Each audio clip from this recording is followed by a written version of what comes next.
এই যে আমার রক্ক, আমার রকি বেটা, ও নাই আর। এই যে কালকে ওর অপারেশন হইল, পা কাটা গেল, ওর পা পচে গেছিল, আজকের থেকে ওর শ্বাসকষ্ট। আমার ছেলে এই যে আজকে 1 তারিখ ও চলে গেল। এই যে ওর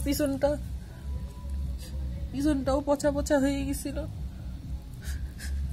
পিছনটাও পচা পচা হয়ে গেছিল চ্যাংড়াটার। আমার সোনা বেটা, আমি সারাদিন ওর সাথে ছিলাম। সন্ধ্যার দিকে খালি 8টার সময় ওকে রাইখা আমি ওষুধ আনতে গেলাম। ওর আইসা দেখি যে নাই, ও আমার দিকে দেখলো,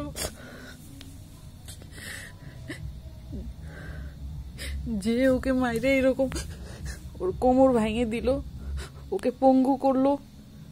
যাদের যাদের জন্য ওর কষ্ট হয়েছে সবাইকে শাস্তি পাইতে হবে, ভগবান সবাইকে শাস্তি দিবে।